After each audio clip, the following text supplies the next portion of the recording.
یار پا جنید یہ کراچی میں پہلے تھوڑی ٹینشنیں تھی، اب ہیپاٹائٹس کے ذریعے ہی لوٹنا شروع کر دیا لوگوں کو. اچھا کراچی پہلی بار اس مصیبت کی زد میں نہیں آیا. 4 سال پہلے بھی ایک زبردست ویو آئی تھی جس میں بہت ساری وارداتیں اس طرح کی تھیں کہ ہیپناٹسٹ جو تھے وہ لوگوں سے رقم بٹور کر تو نکل جاتے تھے. اور اب ایک بار پھر جو ہے وہ منی چینجرز اور بینکوں کے باہر یہ وارداتیں بہت زیادہ ہو رہی ہیں. آئے روز اس طرح کی وارداتیں ہوتی ہیں. کس طرح ہوتی ہے یہ واردات؟ سمپل سی بات یہ ہے کہ یہ لوگ جو ہیں جو ہیپناٹزم کے ماہر ہیں، بہرحال یہ زیادہ تر وہ لوگ ہیں جو غیر ملکی بظاہر نظر آتے ہیں یا بہت زیادہ خوش شکل نوجوان ہیں، خواتین بھی ہیں اور مرد بھی اس میں شامل ہیں. یہ منی چینجرز جہاں پر واقع ہیں یا بہت زیادہ بینکس جن علاقوں میں ہیں، اور اس وقت جو کراچی کے دو جو زیادہ علاقے اس کی لپیٹ میں ہیں وہ چندری گڑھ روڈ ہے اور شارع فیصل پر. یہ بہت زیادہ وارداتیں ہو رہی ہیں. دونوں کتنے گنجان علاقے ہیں اور ادھر وارداتیں ہو رہی ہیں. سب کے سامنے ہو جاتی ہے نا. واردات کا طریقہ ہی ایسا ہے کہ یہ جو لوگ ہیں یہ بڑی مطلب اچھا لباس پہنا ہوتا ہے، خوش لباس لوگ ہیں یہ، اور گاڑیوں میں آتے ہیں اور یہ دیکھتے رہتے ہیں، بہت نگرانی کرتے رہتے ہیں کہ کون لوگ جو ہیں وہ منی چینجرز یا بینکس کے اندر جا رہے ہیں. اور جب وہ رقم لے کے باہر آتے ہیں تو یہ لوگ طریقہ یہ ہے کہ ان سے یہ معلومات حاصل کرنے کی کوشش کرتے ہیں کہ جی ہمیں نہیں پتا کہ مقامی کرنسی کی کیا نوعیت ہے، اور بالعموم یہ ڈیمانڈ کرتے ہیں کہ ہمیں کوئی جو مقامی کرنسی کا بڑا نوٹ ہے وہ دکھا دیں.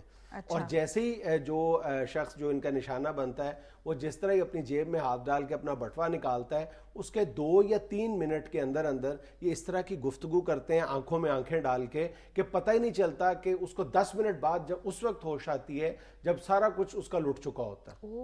نہیں تو آنکھوں میں آنکھیں ڈال کے کوئی آنکھوں میں سے ان کے کوئی بیہوش کرنے والی دوائی نکلتی ہے یا نہیں یہ دیکھو یہ جو ہیپناٹزم ہے نا اس کے ذریعے وارداتیں یا شعبدہ بازی کے ذریعے، یہ ناٹ ایگزیکٹلی ہیپناٹزم لیکن جو شعبدہ بازی کے ذریعے وارداتیں ہیں، نقب زنی کرنا یا اس طرح کی چھین لینا قیمتی اشیاء، یہ کوئی نیا طریقہ واردات نہیں ہے. یہ صدیوں پرانا ہے. جو پرانے وقتوں میں ٹھگی کیا کرتے تھے وہ بھی اسی طرح کرتے تھے. اور کراچی بھی اس کی لپیٹ میں دوسری بار آیا ہے. 4 سال پہلے یہاں پر ایک بہت بڑا گروہ پکڑا گیا تھا جو ہیپناٹزم کے ذریعے وارداتیں کرتا تھا. مطلب بندہ متاثر ہو جاتا ہے ان کی گفتگو. اس وقت جو پکڑے گئے تھے وہ ایرانی خواتین کا ایک گروہ تھا جو ایران سے تربیت لے کے آیا تھا ہیپناٹزم کی.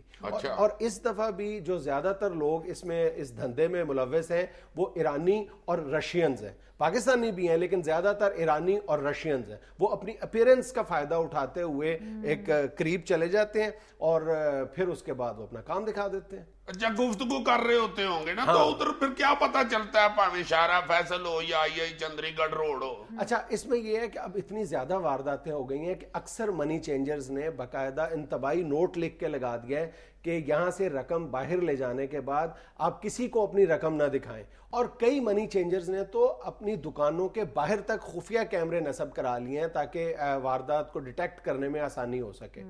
تو وہی لوگ پھر دوسرے دن بھی آ کے کھڑے ہو جاتے ہیں، پتہ نہیں چلتا ان کو. پورے علاقے میں پھیلے ہوئے، اور صرف منی چینجرز اور بینکس کے باہر لوگ یہ وارداتیں نہیں کر رہے بلکہ کراچی کے جو مختلف علاقے ہیں جہاں پہ جمعہ یا اتوار بازار لگتے ہیں وہاں پر بھی یہ لوگ اپنی وارداتیں بڑھاتے چلے جا رہے ہیں. خاموشی سے آتے ہیں اور کوئی بڑا نوٹ دکھانے کی فرمائش کرتے ہیں، پھر چند منٹوں کے بعد اپنا کام دکھا جاتے ہیں. پولیس افسران بھی اس کی لپیٹ میں آ چکے ہیں.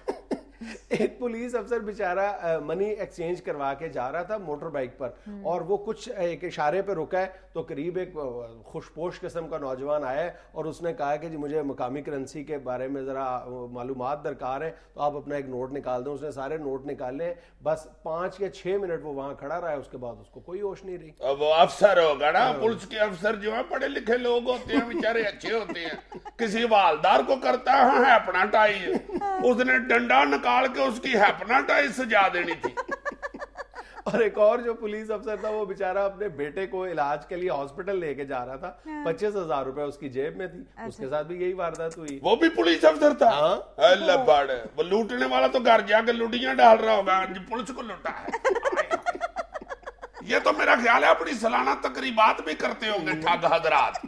لو جناب انہوں نے بینک افسر کو لوٹا ہے اس لیے ان کو کانسی کا تمغہ دیا جاتا ہے، انہوں نے صحافی کو لوٹا ہے اس لیے ان کو سلور میڈل دیا جاتا ہے، اور انہوں نے پولیس کو لوٹا ہے ان کو گولڈ میڈل دیا جاتا ہے. اکثر جو بیچارے لوٹنے والے ہیں نا وہ پولیس کو رپورٹ ہی نہیں کر رہے, ان کو توقع ہی نہیں ہے کہ پولیس کوئی ان کی مدد کر پائے گی.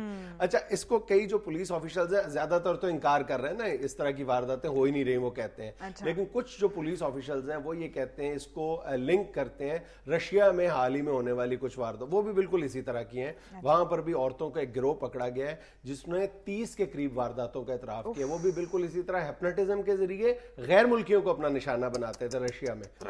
ہاں, رشیا میں. اس کا مطلب ہے ہمارا ملک ترقی کر رہا ہے, رشیا کے ٹکر پہ آ رہا ہے. کیا کر رہی ہو عزیز صاحب, یہ کس قسم کی ترقی ہے؟ یہ تو سچ بری بات ہے. اصل میں یہ بات پہلی دفعہ سننے کو ملی ہے نا کہ ہمارے ہاں بھی وہی ہو رہا ہے جو رشیا میں ہو رہا ہے. میں نے سمجھا ہم ترقی کر رہے ہیں. چلیں, ویسے یار یہ جو ہیپناٹزم ہے یہ ہوتا کیا ہے؟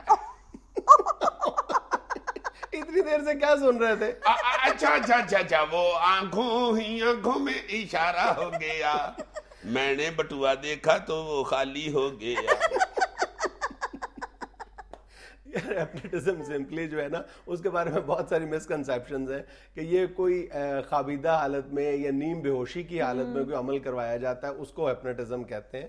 ہیپناٹزم اصل میں بیسیکلی یہ ہے کہ کسی کی جو ذہنی قوتیں ہیں اس کو کسی ایک پوائنٹ پہ اس کا ارتکاز کر دیا جائے, تو وہ ہیپناٹزم ہے. سمپل, اپنے کنٹرول میں کر لیا جائے. میں سمجھ گیا ہوں, جیسے میں آدھا گھنٹہ بول رہا ہوں تو لوگ سارے مجھے ایسے سن رہے ہوتے ہیں جیسے ہیپناٹائز ہو گئے, ان کو ہوش ہی نہیں رہتا. ناظرین, یہاں میں لینا ایک چھوٹا سا وقفہ, حاضر ہوتے ہیں کچھ لمحوں کے بعد. آدھے گھنٹے بعد جب انہیں ہوش آتا ہے تو کہتے ہیں عزیز جی یہ کیا بکواس کر رہے ہیں.